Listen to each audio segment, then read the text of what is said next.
Welcome to Friends and Fiction. 4 New York Times bestselling authors, endless stories. Novelists Mary Kay Andrews, Kristin Harmel, Kristy Woodson Harvey, and Patti Callahan Henry are 4 longtime friends with more than 70 published books between them. Together, they host Friends and Fiction, with author interviews and fascinating insider talk about publishing and writing, to highlight and support independent bookstores. They discuss the books they've written, the books they're reading now, and the art of storytelling. If you love books and you're curious about the writing world, you're in the right place.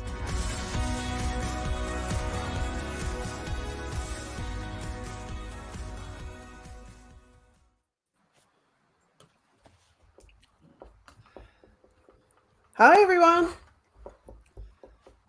Uh-oh. Hello. Hello. Okay. I didn't know. I thought I was freezing. I was like, what's happening? Oh, my God. We can see you. All right. Yay. Well, it's Wednesday night, and it's time for Friends and Fiction. I'm Meg Walker, and I will be the conductor of tonight's holiday Hot Mess Express. All aboard. And I'm Santa's favorite elf or reindeer, Mary Kay Andrews. I'm Kristin Harmel. I'm Kristy Woodson Harvey. I am Patti Callahan Henry. And I'm Ron Block.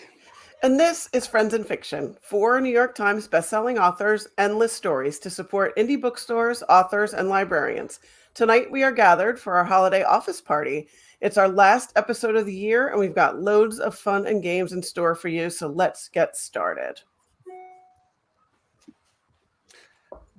Okay, so we have some announcements for you, but before the Fab Four takes that away, I'd like to draw your attention, and we're going to stand up, to our very ugly holiday sweaters. Ron. Okay. Show them off. Okay, there's Ron. There's So you Ron. have Okay, you to- gotta turn. Okay. Oh, there's boy. Kathy, Mary Kay. It's the season for tacos. Oh. Yeah, Ron's. Oh my gosh, Kristin. Oh my God. Pink cats in space on pizza. On I pizza. mean, you guys just... I don't even know what's happening. Nothing says Christmas like that. Okay, I would just like you to take note of the plaid. It comes with a matching sweater vest here, Oh. and lots of little applique situations. The presents, I will have you note, are the same plaid as the itchy turtleneck. So, Welcome to 3rd grade. Classy. Okay, Miss Harvey. That's what I want to say to you. Miss Harvey. What is our homework? all Miss I need is Harvey? like those That's little right. dangly present earrings. That would really Yes. Let's see it, Did Peach. we already Okay, see yours, so- Patty? Stand up. I am trying to pretend to be Where's Waldo with a snowman, with sunglasses, with a pom-pom, with a fuzzy thing, with a vintage pen.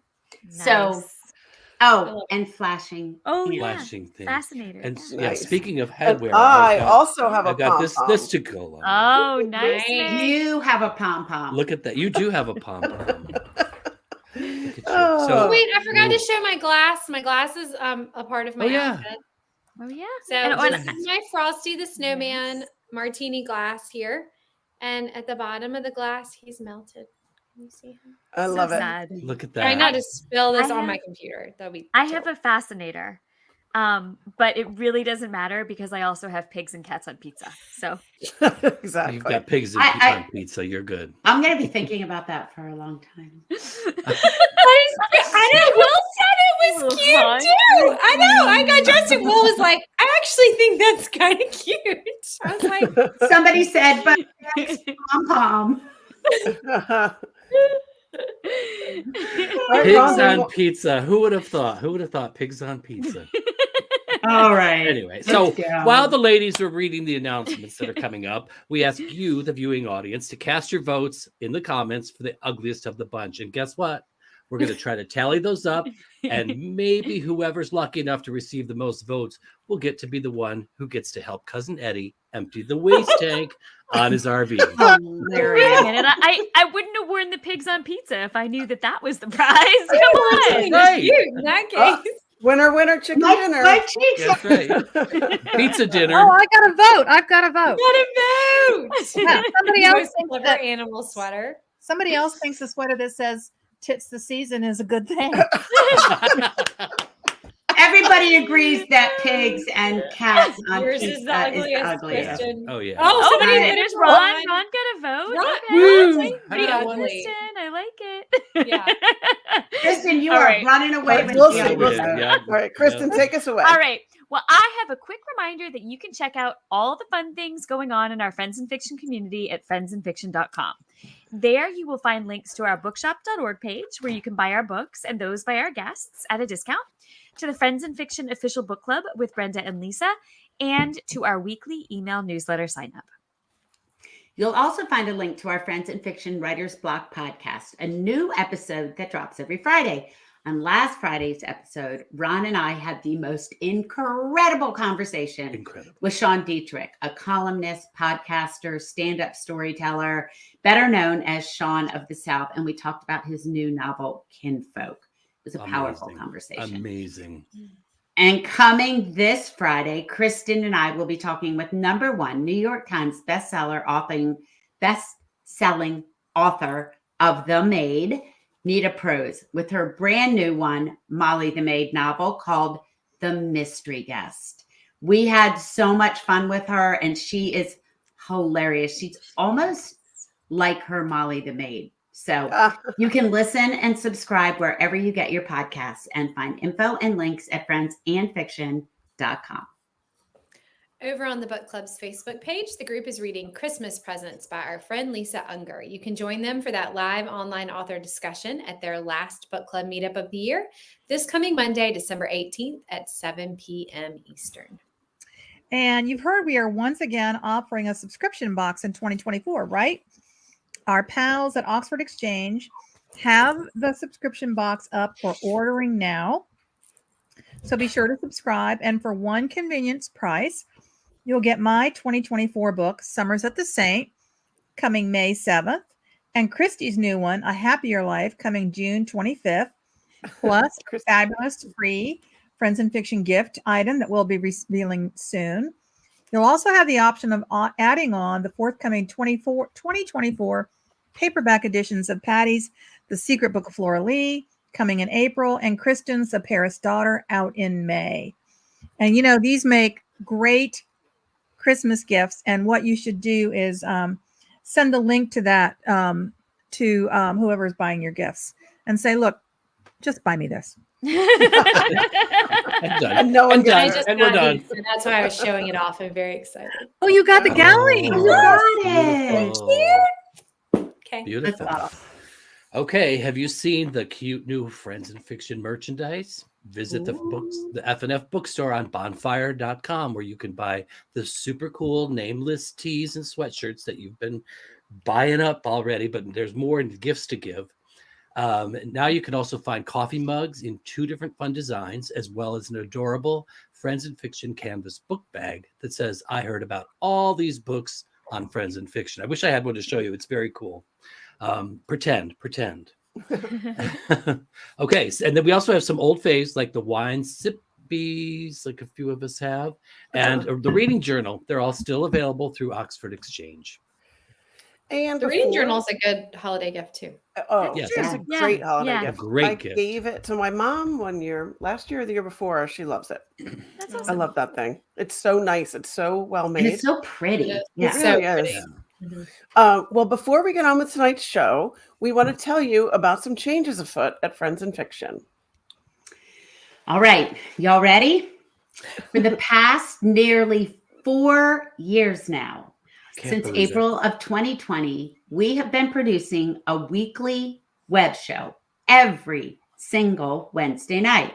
And soon after, we added the weekly podcast on Fridays.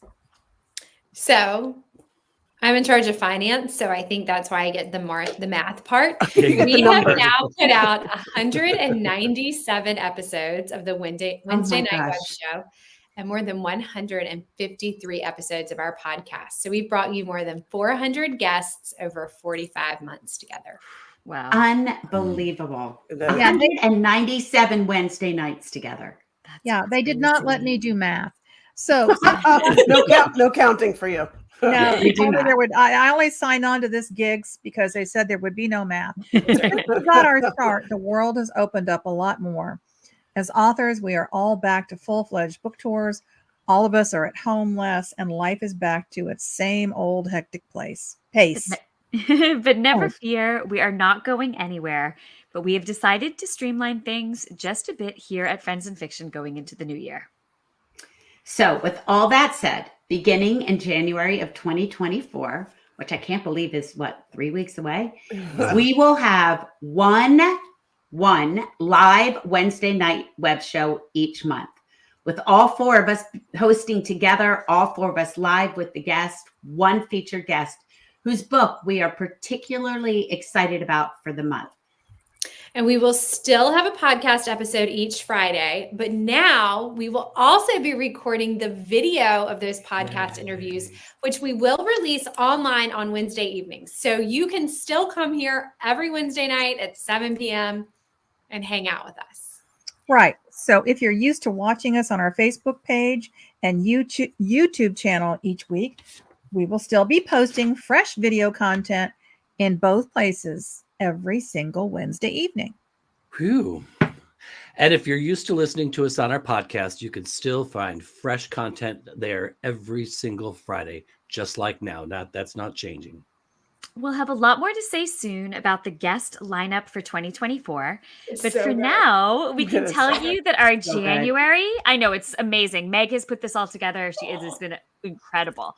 But we can tell you that our January featured author of the month is, drum roll please, Patti. So good drum rolls. It is Kristin Harmel.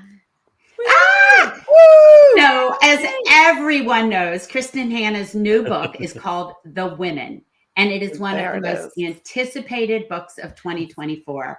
I have already read it, and it is blow your mind good. It comes out on February 6th, and the four of us will host Kristin Harmel live here on Friends and Fiction on Wednesday, January 17th at 7 p.m. Do you like how I made you guys do all the announcements and I just sat here and Yeah. We noted it, but we yeah. This Well, is you the did time all of, you did all the scheduling, so you do Yeah. get to sit back. this is the time each season where I start to feel like I'm losing my marbles, and I feel like Claire Danes in Homeland with the bunker Yes. with all the post-its and the strings and puzzling it together. But so we're sure you'll have a few questions, and Patti, Kristy, Kristin, and MKA will be doing our very first podcast episode of the new year together as a group. And that whole show will be dedicated to discussing the new format and to giving you more of a sneak preview of all the author guests we have in store for the early part of 2024. So be sure to tune in on Wednesday, January 3rd at 7 p.m. Eastern to watch the video of this interview with the Fab Four on the Friends and Fiction Facebook page and the YouTube channel. and catch that same interview in audio only format on Friday, January 5th on our podcast. We cannot wait to kick off the new year and our new format with you together. And as a reminder, we are still going to have a new episode that posts right here every Wednesday night and a new podcast every Friday. So if that's what you're used to, we will still be here. Don't worry. It's not that big of a change. Okay. Yeah. So be sure to tune in the first week of January as we get it all rolling. Yeah, we really have a lot of fun stuff going on. So now, without further, let's get into tonight's festivities. We have a few surprise or not so surprise guests waiting patiently in the wings, and we are going to bring them on one by one and do a fun segment with each of them. So first out of the gate, please help us welcome Rachel McMillan. Yay, our friend Rachel! Rachel. Oh, hi. Hey, hi, everybody. It's so nice to be here. Hi, Rachel. Great to have We're you. so happy to have you. Oh, so our friend, as you all know, Rachel McMillan lives in Toronto. She is a literary agent. She is an author of mysteries, historical fiction, and nonfiction.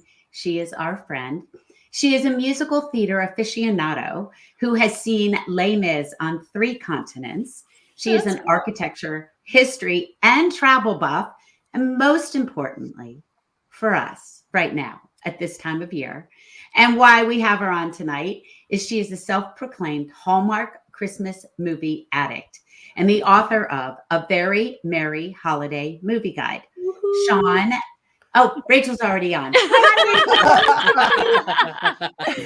Oh, Rachel, We don't need to bring her on. Happy She's to here. have She's you. here. All right. It's so nice to be here. I love all of you, and I love the Friends in Fiction community, and I'm really excited to be here tonight. So thanks for having me. Thank you for Oh, coming. Mutual, Yeah, mutual, we're mutual. So, yeah, we adore you, Rachel. We're so glad you're here. So we know that you wrote the definitive guide to Christmas movies, A Very Merry Holiday Movie Guide. So first, can you start off by telling us, was that book as fun to write as it is to read? It was, and honestly, everybody, I hope you'll forgive me, but if given the reign to talk about Hallmark Christmas movies, I will go on forever. So I am going to consult some notes, but sometimes I like to give myself an honorary PhD in Hallmark Christmas movie knowledge because love I it. love them so much.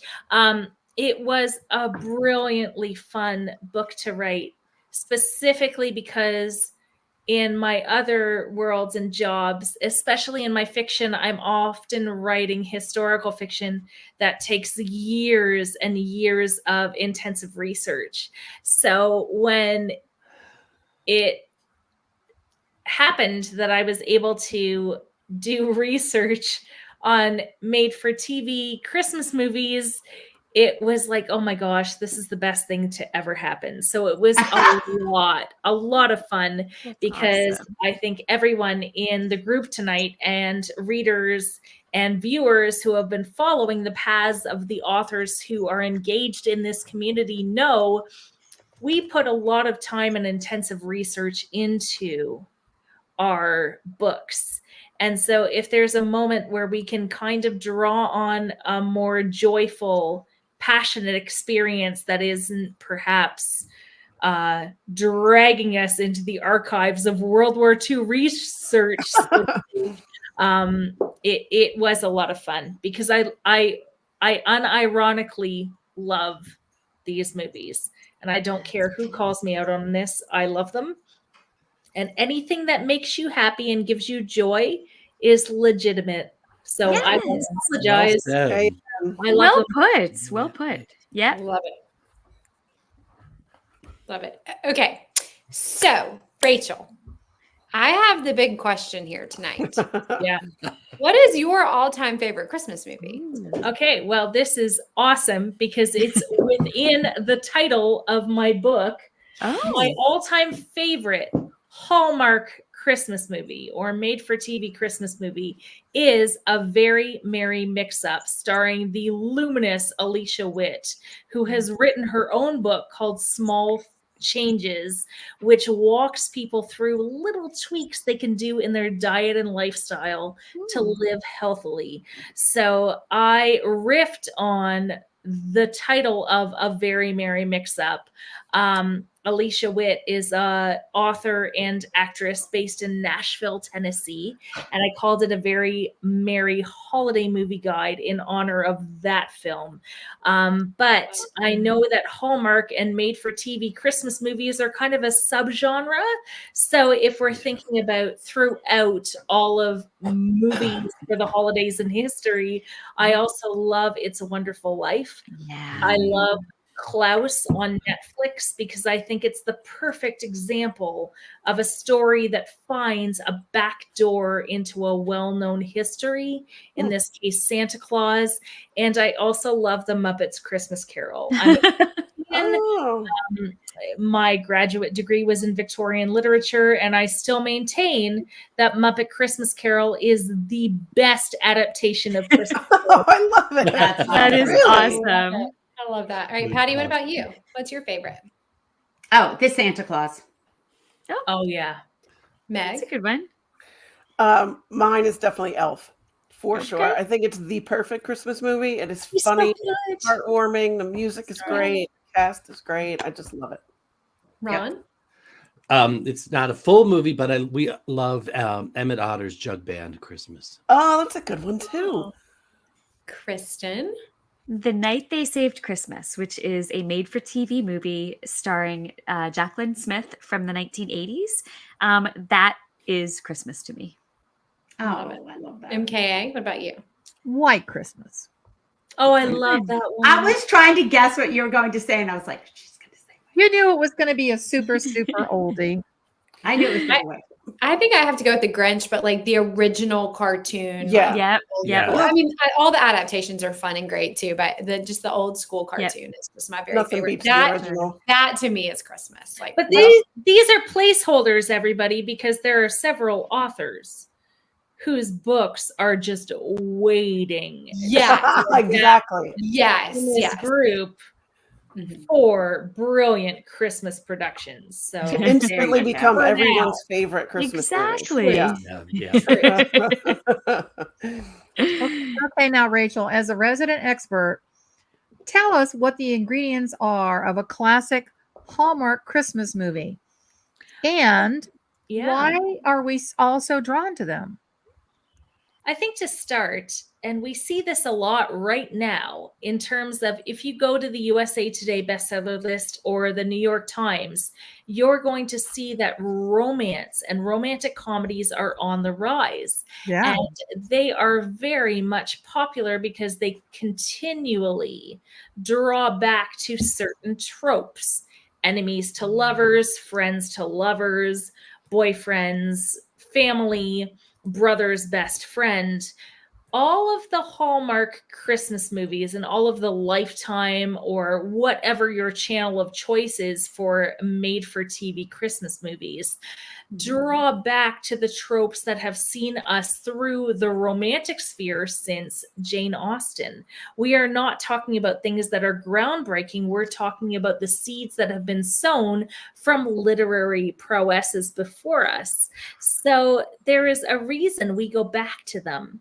And it's because we find the tropes familiar. But I would like to think that they're even more revolutionary now because they draw us back to recent times that now in our world seem almost nostalgic. They're times driven by love. And it doesn't just need to be romantic love. It can be love of community, love of the past, love of traditions, love of family. You know that by the end of one of these films, everything is going to work out. And given the uncertainty that the entire world has gone through in the last several years, and the entire world that inspired things like Friends and Fiction, we know that people need some kind of anchor. And you know, when you turn one of these films on, you are going to end with people together. And that's almost revolutionary in terms of storytelling that has now embraced how can we mix it up? How can we make things dark? You get from A to C with a bunch of glitter in the B part. You're going to end up with a happy ending. Yeah. But with the tropes that are climbing all of the book talk charts. There's a formula, but it works. And That's it works awesome. because we I love that. want the formula. Yeah. Amen. I love the formula. Okay. Yep. All right. We're done here tonight, folks. Have a good night. Mic drop. Mic drop. She's done. She said it all. Done it. Yeah. Done. Bye. She did.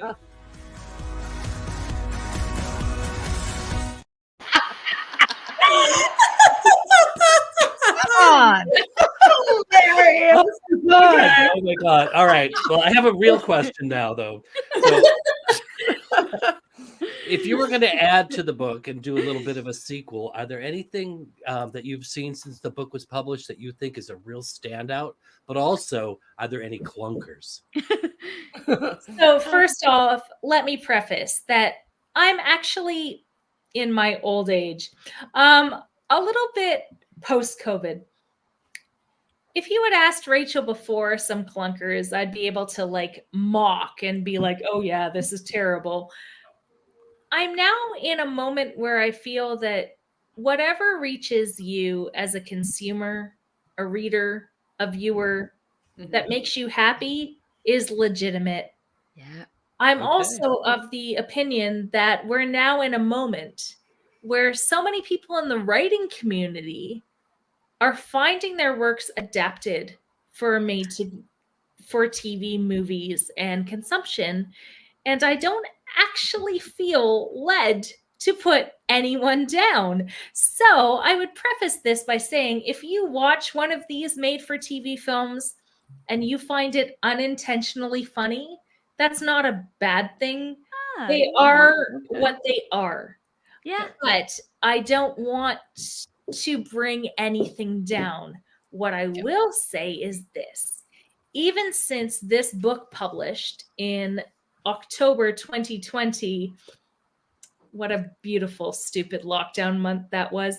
I have noticed that many of these networks have been more inclusive and more intentional in drawing stories that represent everybody and not just a holiday season focused on Christmas. That's my tradition. But I also live in Toronto, which is the most multicultural city in the world. Right. So I'm very excited that we're now seeing stories that feature same-sex couples. We're seeing interracial marriages. We're seeing films, and I want to shout out to this one, like Round and Round, which just premiered on Hallmark, which is a Hanukkah set. Oh, nice. romance. Nice. And it is Oh, nice. actually a retelling of Groundhog Day Oh, is being lauded the world over. Over COVID, while everything was shut down, including theater, of which, as was mentioned in my bio, is a passion of mine, Hallmark commissioned many out-of-work theater actors. And so if you look up something like One Royal Holiday, you're seeing Aaron Tveit, who was on hold for Moulin Rouge on Broadway and makes Wow. a fantastic Hallmark actor, or Jeremy Jordan, who starred in Hanukkah on Rye about warring delis in New York at Hanukkah time. And I think that Broadway actors, because Genius. they're used to developing chemistry very quickly, are perfect for these stories. So if you will have maybe shied away from including these films in your traditions, take a look, because they're really trying to ensure, as I believe, that every last person on earth, no matter your race, creed, or religion, deserves a happy ending. And the more that we can find these happy endings in stories like this is amazing to me. So Oh, Wow. Yeah. Thank you. I love them. I Well can't get said. enough.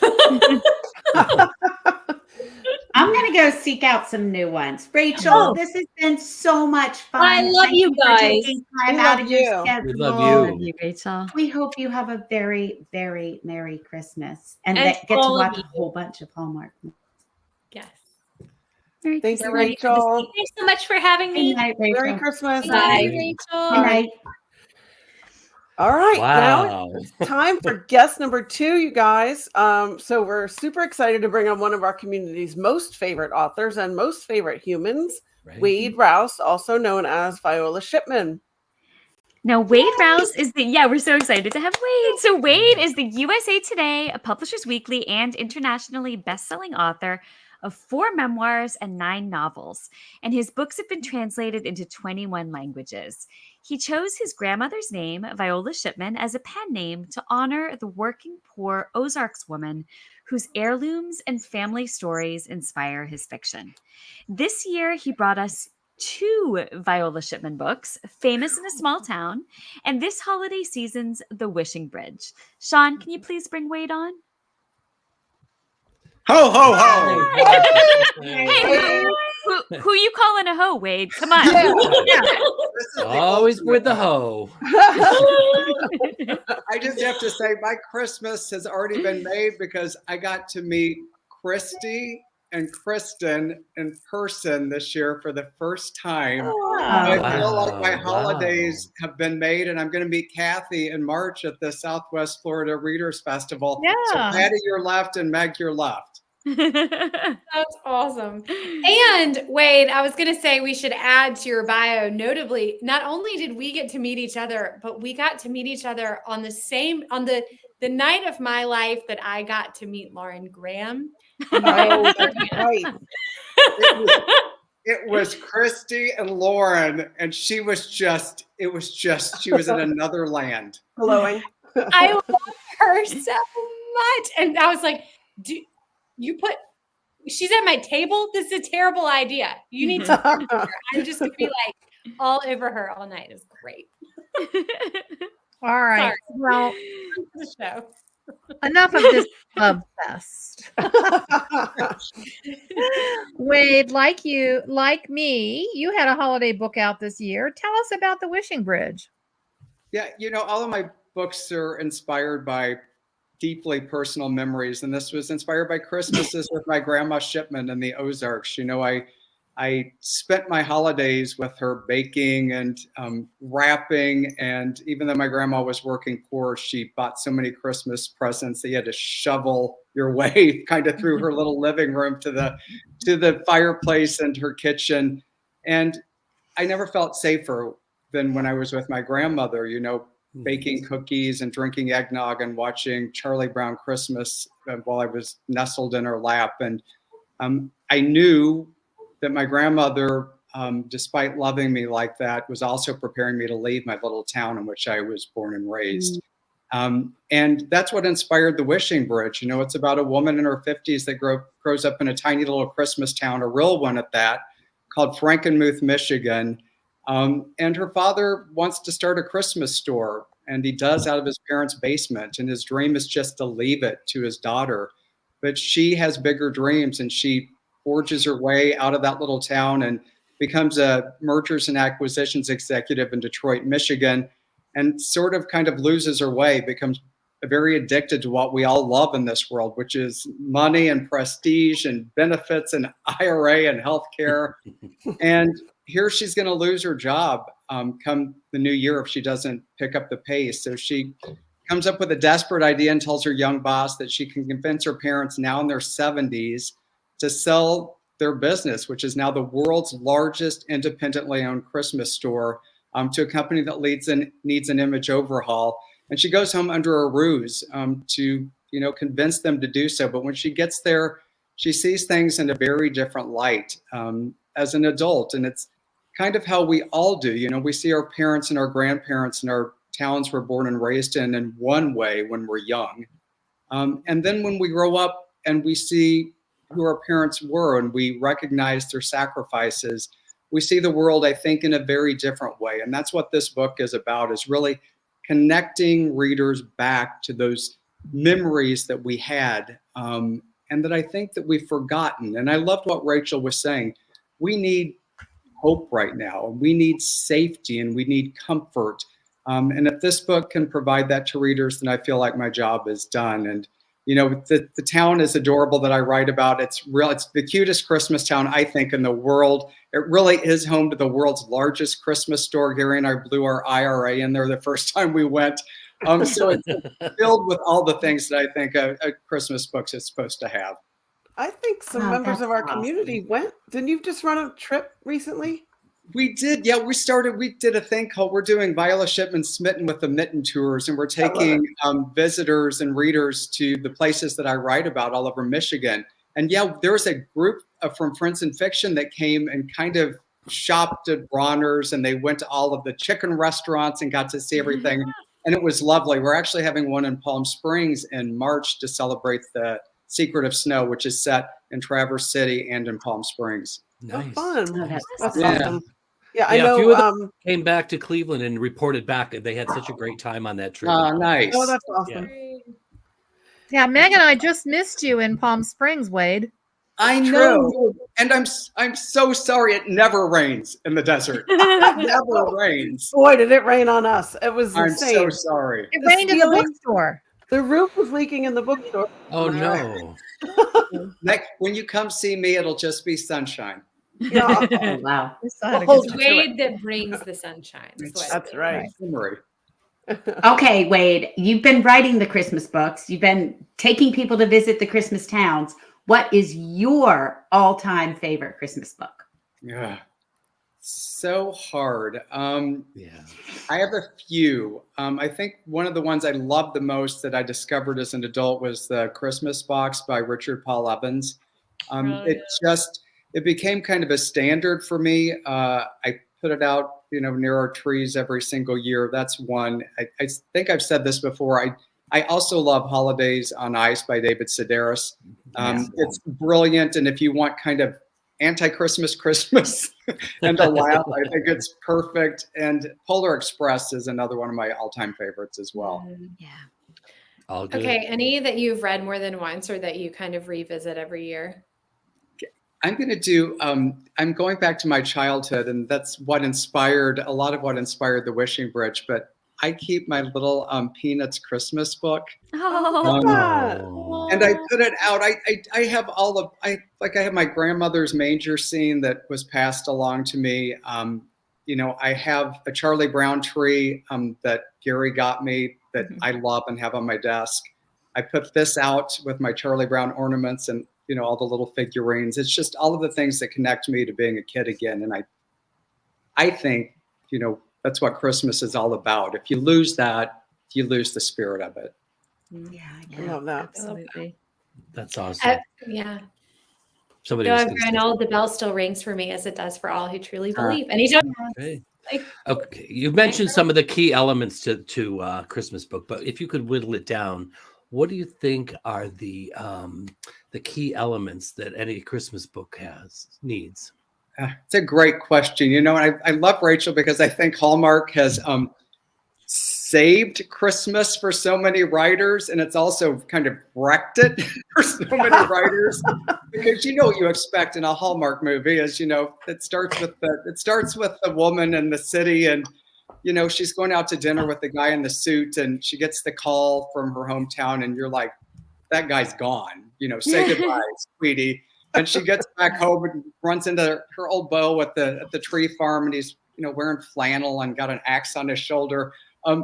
It's hard because people want that and deserve that in a Christmas story. I think that's a big piece of it. You need relatable characters. You need an incredible setting, I think, that gives people all of the vibes.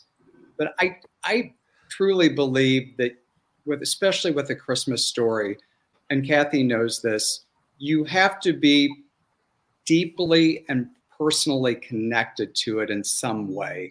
I think that it is a reflection. It's not just, I don't think Christmas books are just books. I think they're a reflection of who we are as souls. And I think that you really have to connect with that to write a beautiful Christmas or holiday book. Ooh, I love that's it. beautiful. I I love love it. that. Great. Well, Wade, this has been so great, and I really liked your new book, The Wishing Bridge. So I'm so happy we had a chance to talk about it here tonight. Yes, and thank you so much for joining us. Thank you. Merry Christmas. Happy holidays. I love you Merry all. Christmas. Love you. Thank you. Thank Thanks you. for Merry coming. Christmas to you and Gary. Best to Gary. All right, you guys. Wow, It's wow. time This for is our awesome. third and final guest. And I think some hints were dropped online today. So this is not a total surprise, but we could not be more pleased to welcome one of the original founding authors of Friends in Fiction, our friend and yours, Mary Alice Monroe. Yay! Mary Alice Monroe is the New York Times bestselling author of 27 books, including her latest instant bestseller, The Summer of Lost and Found. I was there when that title was conceived. I remember. Yep. I remember, yeah. Of her books published worldwide, she's earned numerous accolades and awards. She is the author of A Low Country Christmas, and together with co-author Angela May, she penned the Islanders middle grade trilogy, the final installment of which, Shipwrecked, is coming in June. Sean, can you bring our friend Mary Alice on? Yay! Hello. Hi, everyone. We're all dialed up now. It's so nice to be back and to see you all. This is You have a halo Look at on. everybody Right. making comments. They've she's missed got a you. halo. We missed Oh. you. Hi, Mary Alice. And It's Mary so Alice, nice. I was going to say, you say get lit, and then you're lit up here. I know, I love it. And afterwards, we can get lit the other way. Yes, exactly. Virtually, I guess. We're know, so I've been- happy you're here. Thank you. I've been having such a hard time because I didn't want to join the chats, but I had so many things I wanted to say to all the wonderful Oh, I comments. Yeah. There's some really great comments. All right. You published the loveliest gift guide in your email newsletter recently. And I'm not just saying that because you mentioned Once Upon a Wardrobe and Mary Kay's Bright Lights Big Christmas. So we thought it would be really fun for a million reasons. We thought it would be fun, but also fun to have you on for a quick chat about holiday gift giving. So what gift are you giving this year? And then we're going to go around the circle that you're most excited about. You know, it's this. Oh gosh, that's so hard.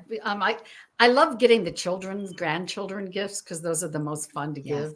But the one I'm most excited about is the one I'm actually giving to my husband, Marcus. And we're going. You know, we were honeymooned in Japan a long time ago, and we said we would go for our anniversary, but we never got there yet. So this year I booked everything, and the two of You're us. doing it. That's awesome. I'm going to go to school afterwards because, you know, I've wanted to send myself to school for some time.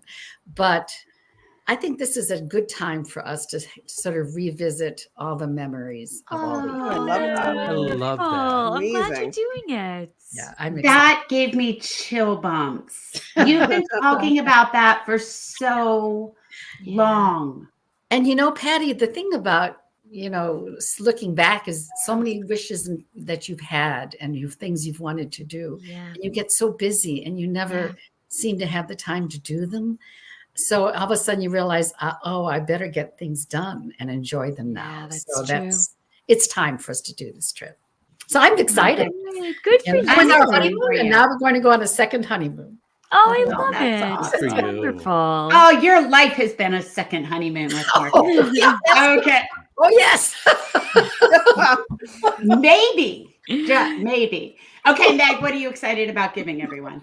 So we're going a little light on the actual gifts this year, and because we're taking a big ski trip, January 3rd to the 10th, we're going to Big Sky, Montana. So That's awesome. our family of 4 and another family that we're really close with, whose kids are the exact same ages as mine. Kids, I say, as they're all in their 20s. But so that's the big ticket item this year, and I can't wait. And how about you, Mary Kay? I think I'm giving a trip to my son and his people. I can't say much more than that about it.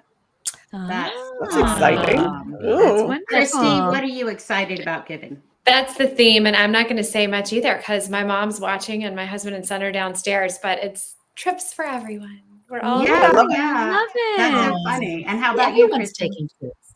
Yeah, Yeah, I mean, Will's 12. It's hard, right? Like he doesn't want anything. Yeah. I mean, trips are good. Trips are good.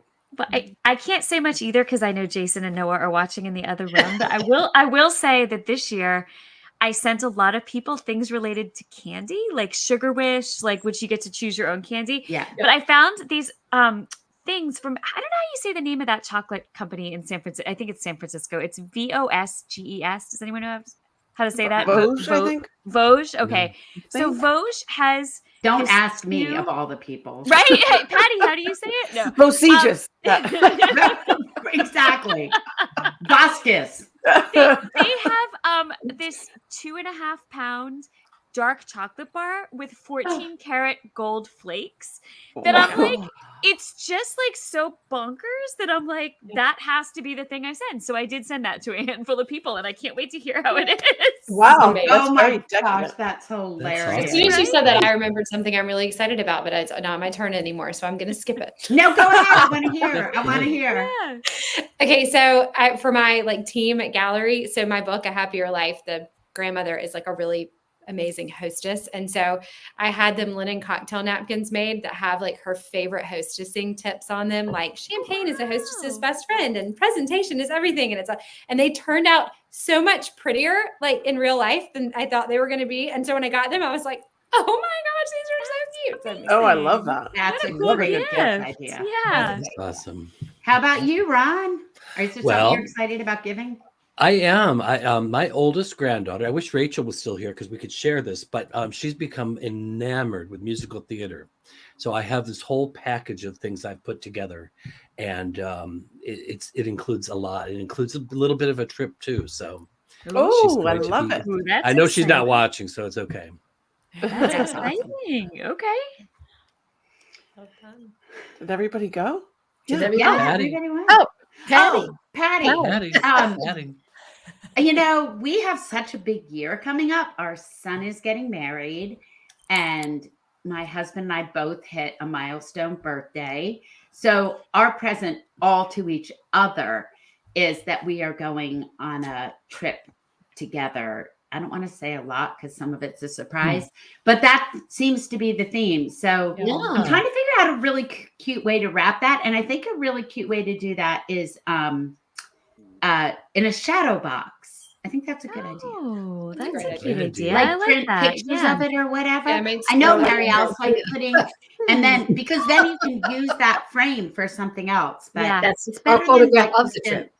Awesome. Yeah, just an envelope, you know, like a Yeah. shadow box. You can just grab them at Target or whatever and Yeah, fill it that's up true. with like the ticket and a picture of. So I'm Great kind of excited idea. about That's having nice. fun doing that.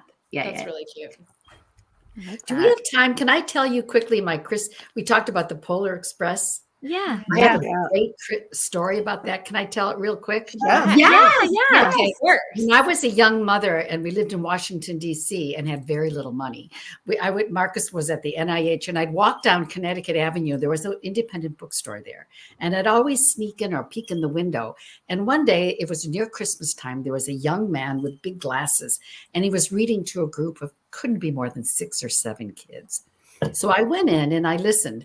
And it was a young man reading the story that he had written and was just published about a train. Oh. It was Kristin Harmel, and I just, Oh. it was he was nobody. And I'm listening, and he gets to that line that Kristin just said about the hearing if you hear the bell, and I'm crying. I am loving this book that he's I love reading out that. loud. I bought 5 copies, which for me was the world wow. back then. And I gave them to I'm one of 5 sisters, and I gave one to each one. And of the 5 of us, I'm the only one that still has an autographed first edition. Wow. Wow. Oh But my to hear god. this young man who became, I love that. Yeah, that's awesome. Amazing. it was Amazing. memorable. What a great story. It is a great story. It's just the power of connection that you get from Yeah. from a show like this, but also really from good going to book. author events. You really do Yes. have a deeper Yeah. connection to a book through that. That is Well true. said, I agree. Okay, Mary Alice, what was your favorite gift you ever received? I always want to think about the big ones, right? But in fact, the only gift that really made me cry when I got it, and you probably all got it too, is they sent it from the school and you unwrapped it, the husband or whatever saves it. And it was the kindergarten or first grade handprint. Oh. And I just wept. It was Claire, my eldest. So, you get inured as the years go by. But that first time, that was Oh. That's sweet. That was sweet. Yeah. How about everybody else? What everybody else's? What was your Patty? What was the favorite gift you ever got? It was last year or the year before when Pat tracked down and convinced the shipwreck guy to sell him one of the coins. Oh, and got it. nice. We made it into a necklace. That Yeah. was so meaningful. That's one of my favorites. That's hard to top. Yeah. Yeah. Yeah. One of the coins from my novel. Yeah, that was That's Hey, awesome. Meg, how about you? I think my very favorite gift was the year I got my first 10-speed bicycle, because I really didn't think it would happen. I really wanted it so bad, and there it was under the tree, and I was like, no way. We didn't have a lot of money, and it was exactly the color I wanted and everything. And it's just that That's awesome. kid feeling. It's hard to Yeah. Plus Like, a you bike follow for it. Christmas. A bike Yeah. for Christmas is, That's like a puppy. It's the It's a same good one. thing, right? Yeah. Like it's Hey, Yeah. Kristen, what about you? So 12 years ago tomorrow, Jason and I went on our first date. So it was during the Christmas season, and instead of flowers, he brought a little miniature Christmas tree. Which I still remember. That's Like it had like little cute. ornaments on, and like I don't know, it was just such a sweet, That's so nice little cute. gesture. Yeah, it That's was just awesome. something That's so cute. different, and that was the beginning of everything. That is Oh. going in my 12, next 12 list. years ago tomorrow. That's awesome. Love that. Love it. Yeah. Christy, what'd you get? So I'm gonna go with a kid one too, like Meg. I remember just pining for Samantha, the American Girl doll, like for months and months and months. And like every time that catalog would come in, being like, if I could just have Samantha, my life would be complete. Like just, having that catalog in bed and then waking up Christmas morning. And I still remember that Christmas Eve, just laying in bed, like, oh my gosh, like, do I think that Santa's going to bring Samantha? I remember it so well. So anyway, that was pretty exciting. Ron, And the punchline could be, and he didn't. And he And did. he didn't. So I've asked Will to give me Samantha this year. So now Will gets to be an American Girl doll for every Christmas. Oh, that's Ron, funny. how about you? Well, I'm going to go back to my Oliver Twist childhood that I talk about. I probably told the story before, but when we were young, all the cousins got together on Christmas Eve, and my parents weren't really able to partake in the cousins' gift exchange or whatever. And we were fine with that. But one year, up in the corner of the room was this giant wooden toboggan, and it was to me and my siblings. And they said it was from Santa Claus. Of course, we found out later it was my aunts and uncles that got together and bought us a big toboggan. So that's always meant the most to me. Oh, that's love so that. sweet. Did everybody go? Or did Kathy. Kathy, sorry. Kathy. Yeah, so when I was young, I was the second oldest of 5 kids, and there wasn't a lot of money. Yeah. And one year, we all got bikes. Now, we didn't know, and that was a miracle to all of us. We didn't know my parents had somehow gotten reconditioned bikes. And I remember riding it and bragging to a kid in my aunt's neighborhood, and that kid looked at me and said, "That's my old bike." Oh no! Oh, What a jerk. what a jackass. I hope he popped him one in the nose. Yeah. I know. You should have run him over. Run over his foot with your bike. Exactly, Your new bike. His that's old. right. Yes. It'll work Here's pretty something to good. remember it by. No, Exactly. yes. Oh my God. I know. So, Mary Alice, are you gifting any books this year? I am. I do every year. I give them to the grandkids every year because I have to, and they's like, "Oh, Yeah. thanks." I hate to say it. I have one reader of my grandchildren, one big reader, and he's always excited. But I always find one book, and this year, I think when I was on Friends in Fiction, I think I talked about Carl Safino, who's the environmental writer, and he has the most beautiful, eloquent writing style about connection with nature. And I'm just going to say, he wrote My Life with Alfie, or Alfie and Me. That's it, Alfie and Me. Okay. It's about him and his screech owl during the pandemic. And it really is about connection with nature. And everyone gets a Low Country Christmas. Oh, great. Good. As well they should. Exactly. Oh, that's funny. Patti, how about you? Are you giving anyone gifts this? Giving anyone books? No, but there's a couple. Well, we do a Christmas Eve thing where in our family where I assign everybody who's going to be together Christmas Eve, and you have to pick out a book for the person you're assigned, like a Secret Santa. And it has something you think they'd love or something you've loved that you want them to read. Oh, that's beautiful. And so what a great tradition. That's excellent. It's excellent. our 5th year doing it, and we're with Thomas's fiance is with us for Christmas this year, and she's like, "Oh my gosh, I'm so nervous. What if I pick out a bad book?" You know. Oh So, my gosh. yeah. So I think that's a That's fun, lovely. That's Yeah, excellent. I fun like that a Christmassy lot. thing. Yeah. Oh, Love that's that. great. How about you, Meg? Are you gifting any books this year? Yes. In fact, I just got 2 books to give. One was inspired by this show because Tessa Bailey, who my daughter devours everything she writes, said that the book that inspired her to write rom-coms is a book called The Hating Game by Sally Thorne. So that's going in Grace's stocking. Oh, nice. She's in the middle of finals, so I'm fairly confident she's not watching this show. And I got Kristy, I know you're reading it now. Rick Rubin's book on creativity for my husband. Oh my gosh, it's my Oh, favorite that book sounds of the great. year. Good. It's so good. Yeah. Oh, Yeah, I love so him. good. How So about good. how about you, Mary Kay? I just finished copy edits and I have been in such a panic. The only thing I can tell you I know I'm giving is all of the grandkids' teachers are getting copies of Bright Lights Big Christmas. There you go. There you go. Absolutely. Perfect. A That's treasure. great. That's a treasure. How about you, Ron? So I make everybody give me a list of what they want. So the kids, the grandkids, and it's always, and I think I learned it somewhere here from somebody, something they want, something they need, and something to read. That way they get something that I know they're going to Oh, I read. love that. Yeah, But that's nice. more than that, Patti brought on a guest to the podcast that just like warmed my heart so much. Margaret Rankle. I had to buy copies to anybody I know who has just a thought about nature in their backyard and preservation and conservation is getting a copy of that. So it's just going to be a great so gift that they can beautiful. enjoy all Yeah. year. Yeah. That's great. And Kristy? Well, Little Will's getting a lot of books. A lot of like kind of classic things. Like I'm trying to remember what I got him, but I know like Of Mice and Men was one of them. Oh my And God, I love that I book. got him. He loves Hemingway's like essays on hunting and fishing and stuff like that. So I got him a book of Hemingway essays. I don't know. He got a lot of books.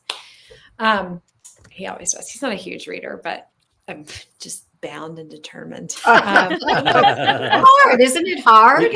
Keep saying it will be When so. it's, and it's hard too because there's that line, right? Of like, Yeah. just because it's my thing doesn't mean it has to be your thing, But I do think it's so important. And I also think sometimes the harder you push things like that, the more it's like, okay, well, I don't want to do it. So I just sort of, I'm casual. There you go. Yeah. All right. All Bring right. him here and there. I love it. Okay. Every year that we kind of, we all seem to have some variation on this discussion. Physical things versus experiences. Is anybody going with an experience as a gift this year instead of a thing?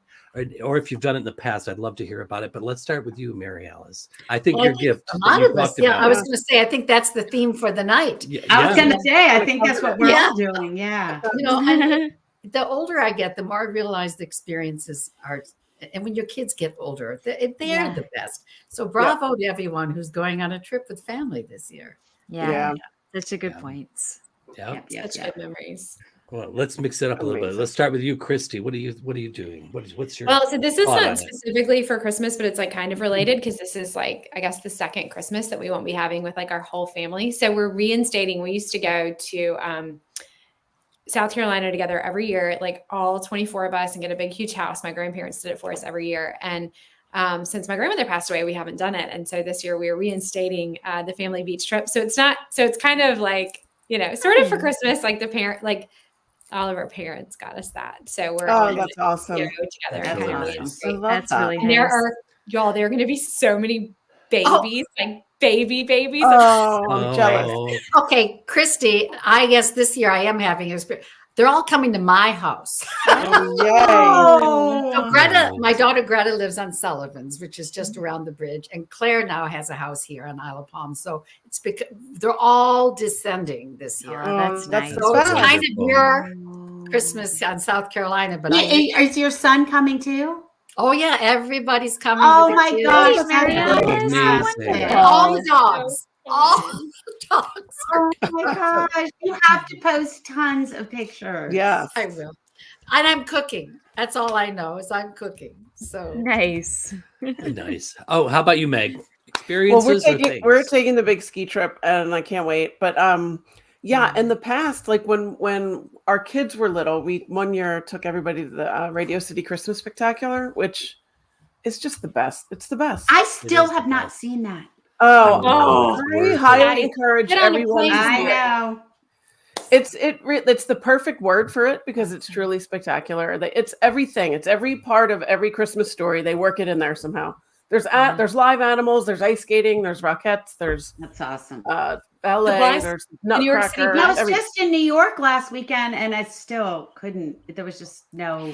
Just no Wiggle way to room. do it. Too Yeah. bad. Yeah. Too bad. Okay, Kristin. Things or experiences? This isn't actually for Christmas, but Noah has never seen snow before. So we're talking about trying to take him somewhere, hopefully in like late December or early January to actually see snow for the first time. Like I've gone so far as to buy the snow pants and the snow jacket. So like we're going because it's Oh, like I I love have it. this stuff. That's awesome. You should. I hear Frankenmuth, Michigan is fabulous. This time. Exactly. heard That's this. right. Yes, Yeah.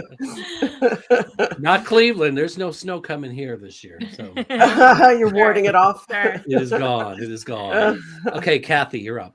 One year, we decided we would take our kids, they were younger, to New York, to the city for Christmas. And we couldn't manage it before Christmas. So each present they opened had a clue. And like they would open a box and it would have mittens and it said, where you're going, it might be snowing. And then they would have to go into some other part. It was like a scavenger hunt.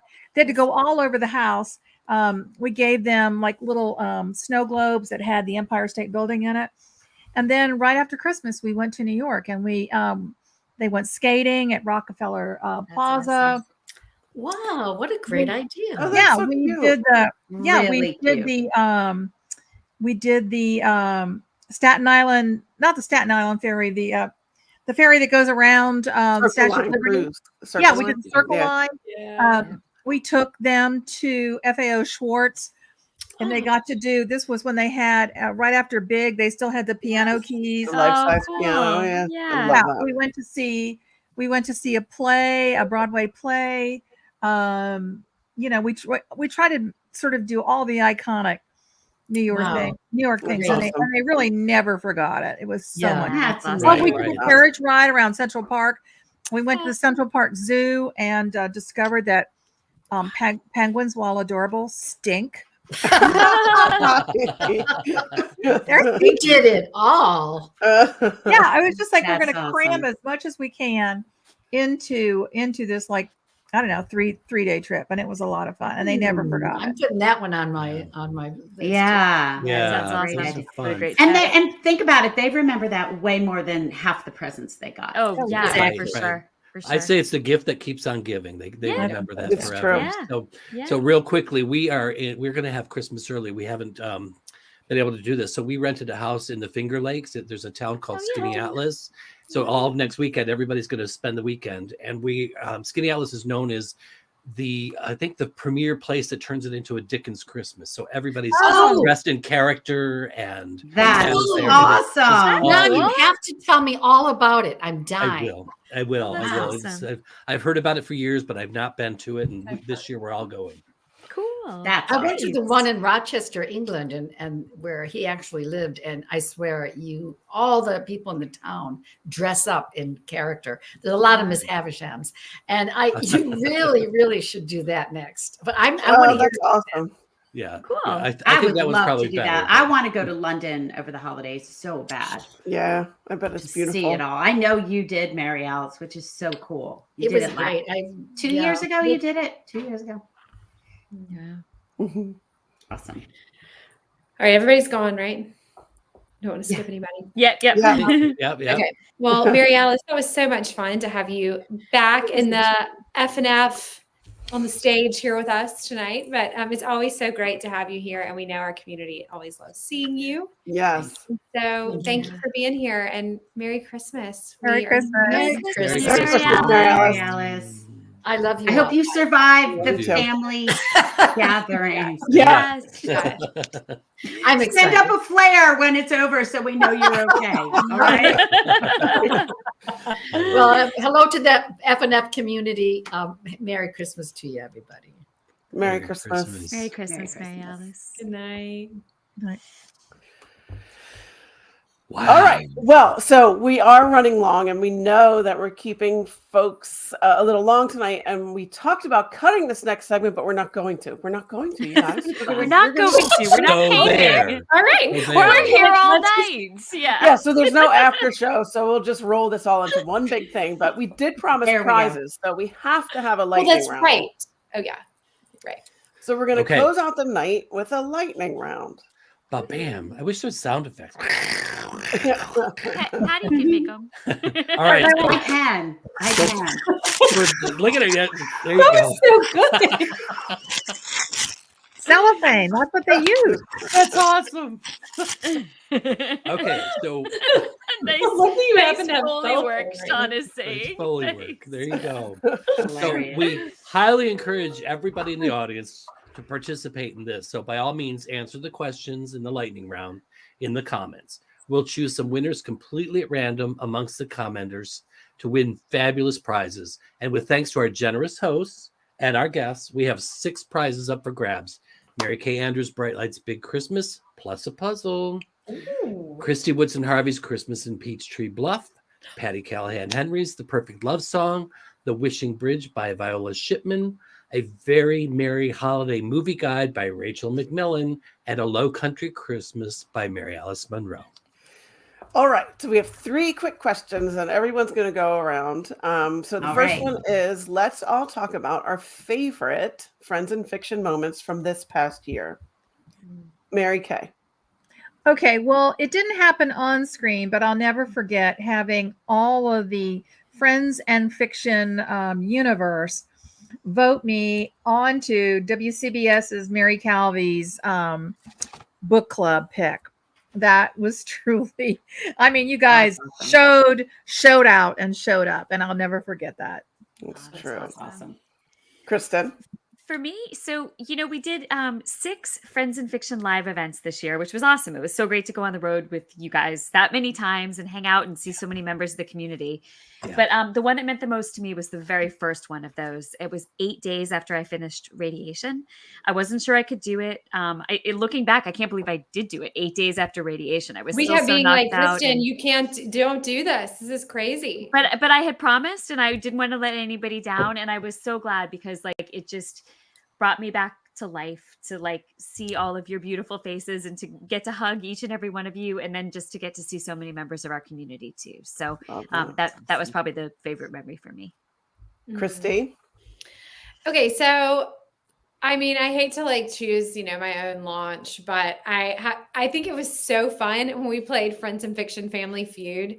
And I just was happened great. to It somehow was. look back in the group, and some of the things were popping up, and so many people went on and voted for the categories beforehand and put in their answers, and which of course we hadn't seen that before the show because the audience was picking the answers. So anyway, that was just really fun to go back, and I was like, wow, everybody really embraced that and did it, and it was really fun. It was fun. For me, I think it was, there's so many, they're rattling through my brain, and so many shows where I would get choked up or, learn something so amazing. So it's not just the live events, it's the Wednesday night events. But if I have to pick, which you're making me do, it would be that when we had my launch in Charleston, and I finally met so many people whose names I had seen.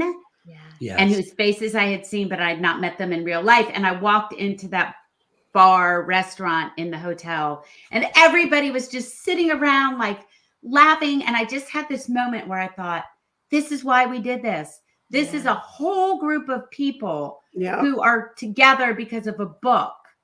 And they came to a city they don't live in to just be together. It wasn't just about me. It was about all of us. And I just had a moment at that moment. And I was like, wow, this is a real community, and it's amazing. Truly. Well, I think we're going to have some duplicates, but the live events were just amazing. I think, like Patti said, I mean, she said it very well, that just meeting these people and knowing that we were connected somehow is just blew me away, and that I got to be a part of it. I was just amazing. But there's so hard to pick episodes, but I have to say the one I was the most starstruck with, the two of them, was James Comey and Susanna Hoffs. They were both, I was like almost speechless with the two of them. Wow. One because I thought I'd get arrested, and the other one because I just adored them. But they're just, and there's just so many highlights and just so many heartwarming conversations that I've had with There people. have been, yeah. And that you all, the Fab Four, that you brought to this thing, that people I've gotten to meet that I probably wouldn't have been able to meet another way. I just I treasure them all. Yeah, that's awesome. Well, How about you, Meg? if I pick a favorite episode of the Wednesday night show, I choose the Thanksgiving special because I think it was super fun, and I loved that all the guests were secret, and that we kept that secret going right to the air date, and the guests were all so phenomenal. Podcast, my favorite, like Ron, for me, it was Susanna Hoffs, because it was just amazing to meet the lead singer of the Bangles, and her book is truly really good. If anyone is looking for a super fun rom-com, I highly recommend it. And Rebecca Mackay, to me, was another pinch me moment on the podcast, because her book, The Great Believers, is one of my favorite books of all time. That's awesome. And I think I just admire her so much. She's so smart and such a good writer. And I'm just going to give a special shout out to Bubba, because I really think Bubba has gone above and beyond, over the top, showing up and showing out like nobody else. I mean, basically following the Mary Kay Andrews Bright Lights Big Christmas book tour, like she was on tour with the Grateful Dead, like with the Grateful Dead. I was just going to say that. Spammy and decorating Spammy and showing up at event after event, and just the love and dedication and fun pouring out of that woman is really remarkable. Absolutely. All right. Question number 2. I hope you guys are all joining us in the comments, because we're going to pick random commenters to win those prizes, y'all. So definitely chime in with your answers. So everybody, a favorite read from this past year. Let's talk about a book that you read for pleasure that maybe was not featured on the show. Patti. Okay, so what I'm reading right now, which is My Dreams of You by Nuala O'Fallon. And my nonfiction favorite book of the year is On Creativity by Rick Rubin. Those are my 2 for the year that aren't on the show. But then again, there's so many from the show. But those are my 2 that weren't on the show. Kristy. Yeah, I mean, I second On Creativity. That was so good. But I'm going to pick another nonfiction, mostly because I think all the fiction I read was for the show, or like a blurb for something that isn't out yet. But I loved Mindy Kaling's Nothing Like I Imagined. And it's a book of essays, and it's just like, it's so funny, and it's so her. And it was just interesting because she's also, I think, like maybe not what you would imagine. Like through the essays, you find out that she's maybe not what you imagine. Like she's a little more like reserved and shyer in her like real life. Anyway, it was funny, and it was great. And so if you need something just kind of like light and fun that's maybe not holiday themed, that's a good one. Love it. Kristin. Awesome. So I had the privilege of reading a book that not only is not out yet, but hasn't even been bought by a publisher yet. So like it has just gone out to publishers. And it's by Alison Hammer, who we've had on the show before, and Stephen Kellogg, who was the guy who played one of the roles in The Forest of Vanishing Stars musical. They wrote a book together. They wrote a book together, and it's so good. It's called The Set List. And at least that's the working title. Like I said, it hasn't actually it just went out to publishers. Such a good title, though. Yeah, but it's about, so Stephen is like a longtime touring musician. And it is about a touring musician, like in his 50s, who feels like he's kind of like washed up and like at the tail end of his career. And this young person from like the TikTok generation who's like hot on TikTok, and she gets sent out on tour, and they're paired together, and like they hate each other at the beginning, and then it's like they become the family that they both need. Like it is. I love it. It has like a Star is Born vibes, but it's about friendship. It's so good. I loved it. I can't wait to see where it sells. That's awesome. MKA, what's your pick? I loved. I listened to the audiobook of Astor by Anderson Cooper, and he read it himself, and I found it a fascinating look at one of the American dynasties, and And then I can't remember if we had her on the show or if I just read it because I wanted to. Mother Daughter Murder Night.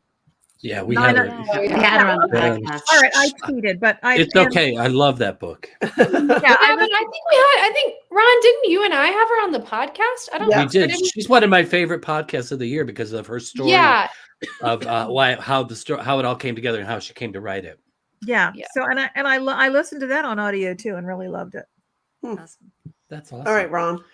Okay, so there's so many books this year that it's hard to pick any, and so many of them are ones that I read so much for the podcast and for the show and stuff. But one book that really stayed with me through the year is a book called The Bandit Queens, and it's a phenomenal book about what modern life is like in India for women who are still oppressed, and it's a woman whose husband has disappeared, and everybody assumes that she killed him.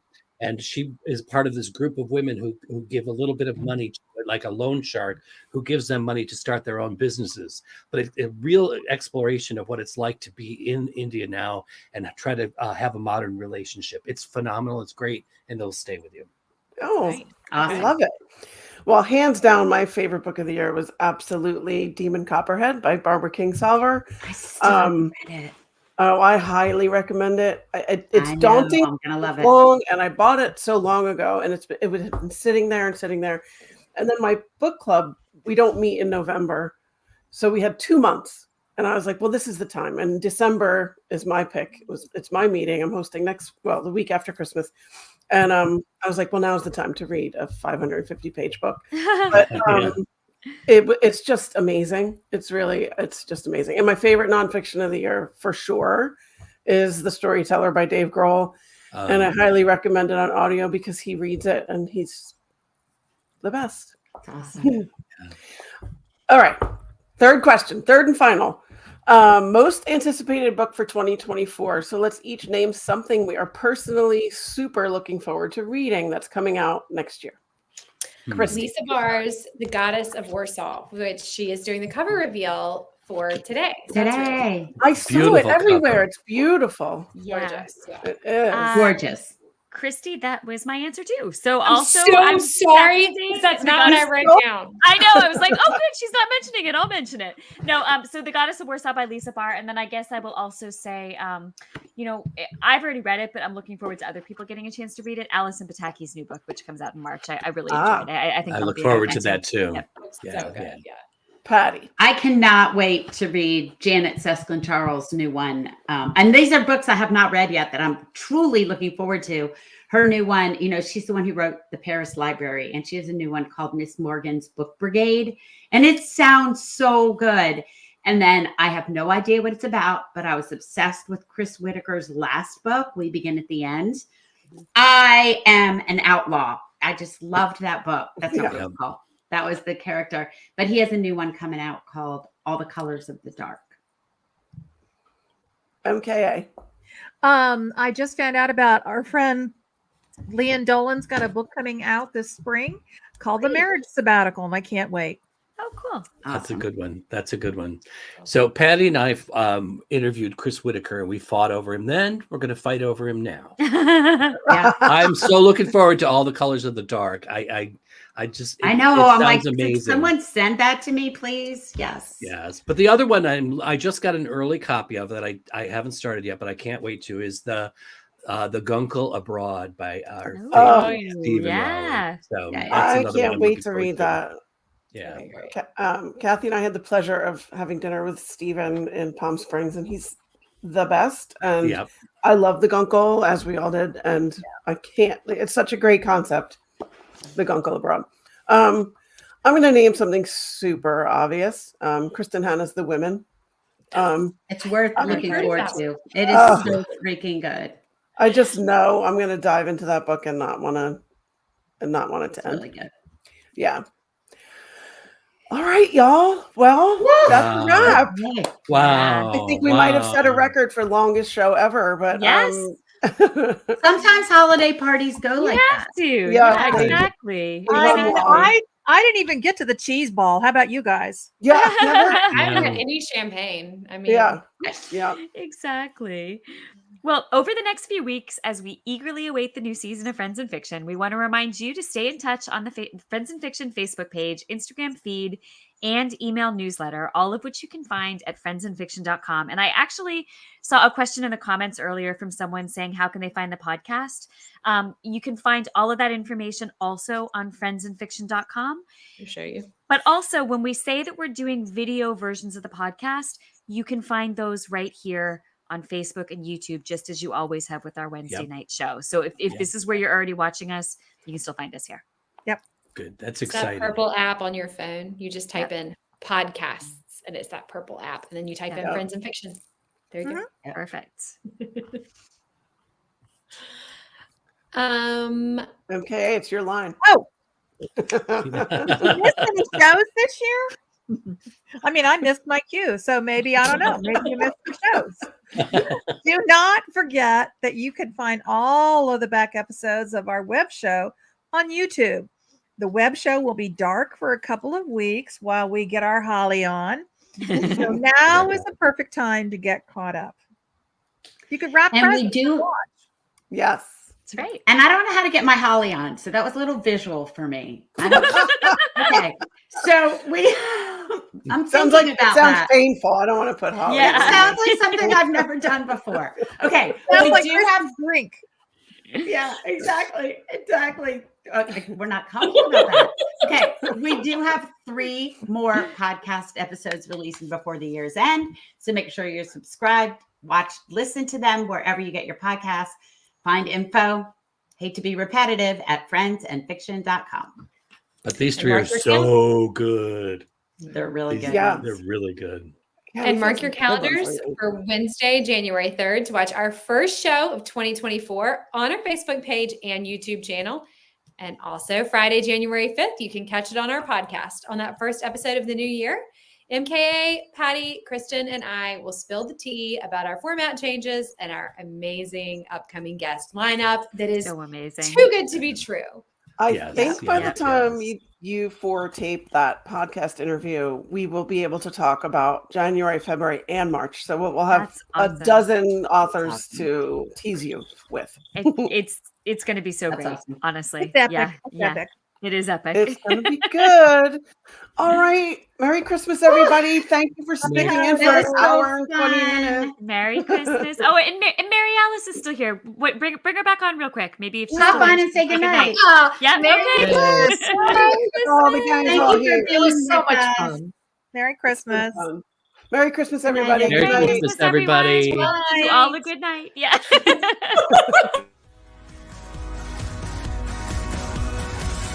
Thank you for tuning in. You can join us every week on Facebook or YouTube, where our live show airs on Wednesday nights at 7 p.m. Eastern Time. Also, subscribe to our podcast and follow us on Instagram. We're so glad you're here.